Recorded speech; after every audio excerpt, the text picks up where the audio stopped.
Welcome back. I'm Frank Zanikwe. I'm in Los Angeles, California. I'm a film director.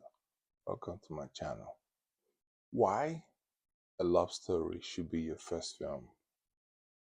Why a love story should be your first film? If you're a director, if you're a first-time director, if you're a first-time writer, producer, my opinion is for you to work on a love story because it's easy to control, they're easy to make, and it's not hard to shoot a love story. Why? You're dealing with a small cast, and emotion is the power. So your ability to capture people's emotion is what the main crux is, right? You're not too concerned with action and movement and too much pacing. I mean, the pressure is not on you to deliver this grandiose project. No, that's not the case. It's very minute, very subtle. Every change is very noticeable. You can keep a frame on a man and a woman, and somebody called that cinema. When a man and a woman are in a room, that enough is a film. That's enough film. So get into the idea of writing a love story as your first film because it's hard to make mistakes when the film is small, when the emotions are small, when the journey is linear, right? I'm not saying that your love story cannot be complicated. Your love story can be very complicated. You know, Love Jones was complicated, but it was still laid back and easy to swallow, right? Uh, it wasn't hard, easy to make. I'm sure it wasn't easy to make. I'm sure The Best Man wasn't easy to make. But there's some stories like Bridges of Madison County, Al Pacino, Meryl Streep. Small town, lonely lady, cowboy comes to the town, something goes on, there's some chemistry. They don't leave that area. They're in the same vicinity. I mean, how Clint Eastwood is like in a truck, goes A, B, is back in the game. It's everything is set in that small location. The drama that it puts in is powerful. If you meet a girl on a train ride to Paris, for example, and she gets off, you lose her, you don't see her again, and you didn't get her number, that whole conflict can be put into a film. And that's what you can do with a love story because you can bring it into tiny space and work on it carefully. It's best to produce a small story that you can control. And a love story is exactly what you need as a first time director. First, when you deal with two characters, you master their nuances, you master their mistakes, you master their chemistry. You can work on their visual chemistry. You can hone down on anything they don't right. You can expand on it. You can explore the details of every scene. You have the luxury of time to focus your energy on the aesthetic and the emotional prowess of that scene. You, you have to see, you can calm down and have your cinematography set up shots. Take an hour if you need to, but set up a shot in the bedroom that's so deep that people will just be like, they can't believe. There's some films that there's a film called, I think, In the Room. It's called In the Room. And basically, I don't think they left the room. Two people, right? So the same thing with like films like endless love, right? It, your love story does not have to be theoretical. It doesn't have to be massive and grandiose. Like you can keep it very small. A guy comes to a cafe from out of town, roadside cafe, meets a girl and a chef. She makes him breakfast. He falls in love with her. They talk, and he strikes something, right? And he's on his way in this, low rider trying to get somewhere, and he picks her up and then take her to a different town. Whatever the story is, right? Once you keep it small and contained, you can affect people with just a few sentences. People's lives can change with the quality of your writing. A love story. Sometimes love stories come from novels. Most love stories you see that are novels are hits. They're big hits already. And I'm not saying that you should be overly romantic, right? What I'm saying when I say love story, I don't mean like tears and a pillow and roses everywhere. That's not what I'm saying. I'm saying two people, they could be struggling. They could be going through a divorce. But a love story concentrates on two individuals, right, that have an emotional issue that they're dealing with. And you can explore that carefully. That's the point I'm trying to make. It doesn't have to be a Disney fanfare, right? It doesn't have to be this, orchestrated love songs flowing through everywhere. No, it can be just two people that met at the wrong time and at the right place, but they're both in two different relationships, but they love each other, right? There's a conflict there. You can explore that. So now you're dealing with four people, right? Or maybe a triangle, right? The point is you can concentrate on these characters and work them in. Make sure you get the best out of them. That's the point I'm trying to make about love stories. You can control it. Uh, Two people, they meet, they fall in love, they have sex, they fight, they break up, they get back together. You can shoot that in one house. Two people, they meet, beautiful. They fall in love, the sex comes, they have a fight, they break up. A month later, they're back together, right? You can shoot that in one house. That's a love story for you. That's the kind of love story I think you should shoot as a first time filmmaker, as a first time director, right? As a first time producer. Deal with something that is emotional that people can tears can come to their eyes when they watch it.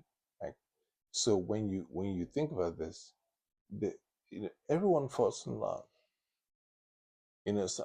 I've been hurt. Seriously, I've been hurt many times, right? And that's why I like love stories. I've been hurt. Now people will say, "No, Frank, you're a heartbreaker. You break out all the time." That's not true. When I was younger, yes, but now that I'm in fifties, I don't break hearts anymore. My heart gets broken all the time. You know, it gets crushed. In fact, if Jesus did not love me, I would have no heart. Which I can show you my heart. It's a big line right there. It's triple bypass, but it's a different story, right? So, but the point is, it was broken before I had bypass. It was, trust me, it was broken. It's been broken since I've been in America. My heart has been, in fact, my heart is broken since I got the American visa, right? However, it's been mended many times too. Um, God has been great. However, back to my point, right? Love stories affect people because we all have pain. There's a broken heart in everyone, right? And so we can relate to it more, right? So instead of trying to do this action film that will cost you money, explosive everywhere, breaking cars, windows, madmen, Do yourself a favor, just do a love story. If it's your first time making a movie, I've done two. I did uh, Brown Skin. It's on IMDb. You can buy it on Amazon. Go buy it. And I did get to New York. I went to New York to shoot The Gates by Christo. He's an artist, right? And puts he wraps big buildings with cloth. His name is Christo. Look him up. Christo. Chroisto. Right? He's an artist, and he wrapped up Central Park in New York with an orange sheet. I have a piece of it. I got a piece of it. So when I saw that he was about to do this exhibition in New York, I flew to New York with a camera, with a camcorder. Met this girl I talked to her in LA, right? It was on this um, site, where you could pick actresses, like you could find actresses. I found her. She said yes. I flew to New York. Went in. It was snowing. It was snowing like crazy. So I wrote this love story set in New York on Central Park. And then I took my cameras to LA. I flew with my producer at the time, she was my girlfriend. We flew, Sophia is the name. I won't say her last name. I try and get in trouble. So we flew to New York City. Um, checked in Mount Kisco is where we stayed in a snowy little town, very sexy, very cultured, you know what I'm saying? So we stayed there, it was real smooth. And then my main actress, her name was, what's the chick's name? Anyway, go on IMDb, you see her name. Um, this Sophie? No, her name wasn't Sophie. Her name was, what's that girl's name? Fine, very fine. Like she was stockbroker. And she was some kind of big financial person. I told her, listen, baby, you fit this role. So her and I played this character where I fell in love with her, blah, blah. We shot the thing in her apartment. 80% of the film was shot in her apartment. And then some in Central Park, taking a walk, the whole romantic thing. We did all that. It was snowing like crazy. I saw this guy, Ricky Martin, in Starbucks, said hello. And I was filming, man. I went to New York to film this film. It was my second movie. So came back, shot it. It's available. You all go buy it. What I'm saying is, you can shoot the love story, right? Just like that. You can set it up and shoot it. And, you don't see, listen, this movie, right? I checked on IMDb a few years ago. I checked, no, like recently I checked. I've checked this actress I worked with, right? This is brown skin. Sorry, The Gates of New York is the name of this film. The Gates of New York is the only film she's done. So I don't know what happened to her. She's still a stock, she's a financial manager. In fact, she works in LA. I know she works in LA in some, but I think she's a lawyer. Yeah, she's a big time lawyer for a big entertainment company. So her being an actress in my film was like a fluke. That was her love. So I was lucky to get her to be in this film. So, but and there was some issues with race. I, I wanted to make sure she was cool with black people. And so she got mad at me for even thinking that. So I apologize because, man, I'm Nigerian, bro. I ain't trying to mess up for the white lady. I kiss her too hard, I'm in trouble. My mom is like, so I had to ask her, listen, is it okay for us to be lovers in this film? There was no sex, but there was some hard smooching, man. There was some hard grinding, some old school Roman grinding. So I had to make sure that it was cool with her. When I asked her, is it okay for me to be a little rough? She was like, yeah, do your thing. You don't have to ask me. That's okay. Come on, Frank. Just do your thing. So by the way, in the film, my name Frank. I'm not sure my name was. No, no, no, my name was not Frank. I hope my name wasn't Frank. But anyway, I love the film because first of all, it snowed like crazy. Central Park was white. Central Park was white. After I shot, so I came in my hotel room. I was staying in Mount Kisco, upstate New York, right? So we drove down in the snow on the Golden Gate. What's this bridge in New York? The big one. I think the Brooklyn Bridge or something. Dude, it was, we rented a car. I couldn't see anything. It was just white, snowing at night. And we drove on that snow. We got to Mount Kisco, checked in. Why did I stay so far away from Manhattan? I mean, the girl lived in Manhattan. We shot 90% of the film in her apartment. Central Park was next door. In fact, you could see Central Park from her window. So romantic. I, I framed it as in a movie. So, but I'm still in Mount Kisco. So we had to drive an hour just to Manhattan. And then after that, I had to go back, with my producer. And it was crazy. It was a crazy. We stayed in New York for 4 days. Flew back to LA. So I shot the movie in 4 days basically. I came back, hit my editor, he cut it, and that movie we cut that movie for like a month. Because it's not like now where you just have and you jump in there, what's this? What did I use today? I used something yesterday. Like there's so many apps now for editing. You edit with your eyes closed, right? Back then you had to use, like, I think it was, I'm not sure it was Pro Tools or something, but we had to cut. What film? Oh, we cutting with? It was a program we were cutting with at the time. We had to chop it scene by scene, and then we put the soundtrack, and then this and that. Bro, it took like a month to finish editing this movie. Now, I would have cut that movie in one afternoon. I would have cut that movie in 2 days max. But so the point is, it took us that long to get it post production, editing, coloring, with the wax stuff we had back then. Nobody, like, it's not like now where you have things tuned that you can tune the tint. You can look how beautiful this iPhone is. Back then we didn't have that. Right, so we shot this thing, released it. Then I had to fight to Amazon to put it on Amazon, IMDb, that whole drama. And but the point is, we did it. We did it, and it's on DVD. I'll just showing you guys the DVD. I have a DVD. I have a copy. I have a few copies. So here's the thing, right? Um,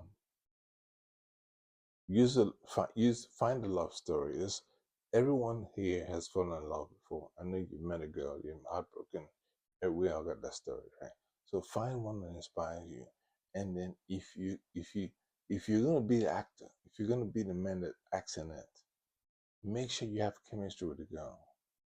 If you're gonna cast it and you're gonna be in the film, make sure you have chemistry with the girl. It saves you time. You can shoot it fast. If you're gonna bring a man in to shoot with a girl, they have to work together. But if you're doing it yourself, like mine. I had to act in my stuff because I couldn't pay people. I was a love interest in all my films, but I'm not gonna, only two films. Other ones I was cast, right, in other people's productions. But the point I'm trying to make is this: it's better to shoot with your friend than to shoot with an actress that you don't know, because your friend you can force to do some things, or at least not force, but she can understand that what you're trying to do because she knows your character. You're not weird. She knows she would be willing to do some things that an actress may not want to do. And when you have a low budget, you need people to understand it. There's some girls that are very understanding, like the mother of my child. She's very understanding. I could put her in a movie. She'll be cool. She'll do, not do bad stuff, but she's very, very easygoing, right? So when you're doing love story, you need people that are easygoing. So you don't want people that are gonna be scared to kiss somebody's neck, or like this cringe up. No, you don't want that vibe. You want someone that knows.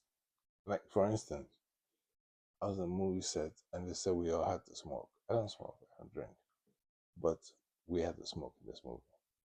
So when it was time, the guy gave us a cigarette. It wasn't. It was like one of those. It wasn't tobacco. It was like those leaves inside, right? So I got it, got the thing. I was like, so just take a quick drag. So, so when I took a drag, I was like, man, you took that drag. Like you weed smoke, you took that drag so deep. I was like, nah, I never smoked weed before. I never even smoked cigarettes. It was like, nah, man, you just took coke. You cool with it. Bottom line is, sometimes you get a kiss from a film. Talk to them first. So they asked me, hey, yo, you guys smoke in this film? It was a TV show, and I smoked. I smoked that whatever leaves the middle smoke. It was just for a quick scene, so I shot it. It was cool, no problem. You have to be open to do some things that you're not comfortable with, right? So just be aware of that, all right? I'm gonna wrap this up very soon. I'm doing a long series. This is a brand new channel. I'm recording a lot of stuff that's trying to help young filmmakers get in there and do it themselves.